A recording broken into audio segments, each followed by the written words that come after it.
গতকাল রাত্রে উড়িষ্যা এফসি যেটা করে দেখিয়েছে ইন্টারকাশির বিরুদ্ধে সেটা হয়তো এক কথায় বলা যায় মিরাকেল। তার কারণ যখনই আমরা কোনো ফুটবল টিমকে মরশুমের শুরুর দিকে ম্যাচে ভালো পারফর্ম করতে না দেখি তখনই সেই দলের কোচকে আমরা দেখি প্রিসিজন নিয়ে অজুহাত দিতে। কিন্তু উড়িষ্যা এফসি তারা ইন্টারকাশির বিরুদ্ধে ড্র এর পর এই যে 1 পয়েন্টটা তারা পেয়েছে সেটা হয়তো 3 পয়েন্টের থেকেও গুরুত্বপূর্ণ এবং সেটা পরিষ্কার এই যে প্রিসিজন নিয়ে সমস্ত যে লজিক বা সায়েন্স সেটাকে পুরোপুরি কিন্তু ডিফাই করে দিয়েছে ওড়িশা এফসি।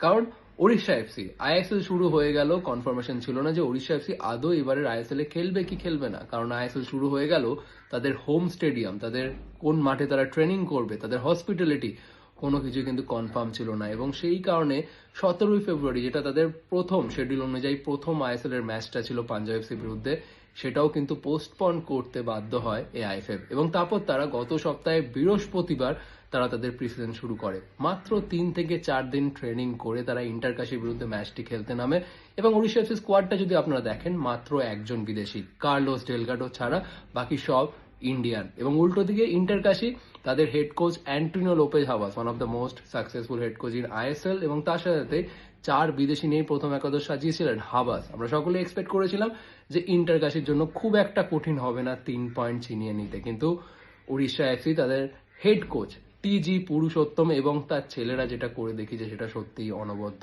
এবং যেটা সব থেকে অবাক করার ঘটনা, এই টিম নিয়ে খেলেও মাত্র 3 দিন প্র্যাকটিস করেও ইন্টারকাশির থেকে বেশি শট নিয়েছে ওড়িশা এফসি এবং মাত্র একটা শট অন টার্গেট কম ইন্টারকাশির থেকে।